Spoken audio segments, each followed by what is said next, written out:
I have been informed that about 540 exhibitors, including 80 foreign companies, defense ministers, delegates, service chiefs, and officials from more than 55 nations are participating in this event.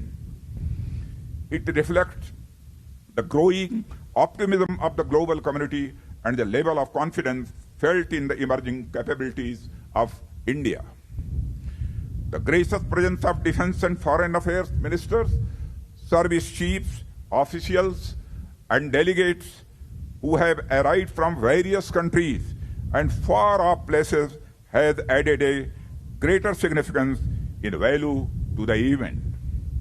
I am personally grateful to you all. I express my deep sense of gratitude to the defense minister from Maldives, Ukraine, Equatorial Guinea, Iran, Comoros, and Madagascar who have joined this show in person and many others who are joining virtually. I also recognize the presence of CEOs of global and Indian aerospace and defense majors. Friends, India today offers a unique opportunity in defense and aerospace manufacturing. This opportunity comes as a sangam of rising demand, greater innovation, conducive policy, and a maturing ecosystem in defense and aerospace manufacturing sector. We have taken many steps to strengthen our security apparatus recently.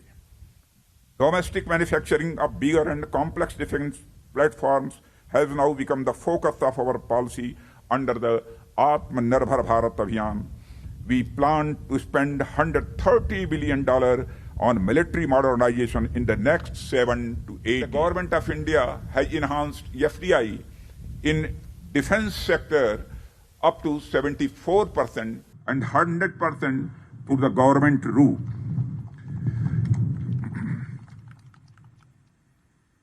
Which should act as a catalyst for foreign players to invest in India. I am very happy that HAL, Hindustan Aeronautics Limited, has got the orders of development of 83 new indigenous light combat aircraft, Tejas Mark 1A, from Indian Air Force, valued at the more than rupees 48,000 crores. It is probably the biggest Make in India defense contract till date. India's growing strength and capabilities in aerospace and defense sector is now being realized by everyone.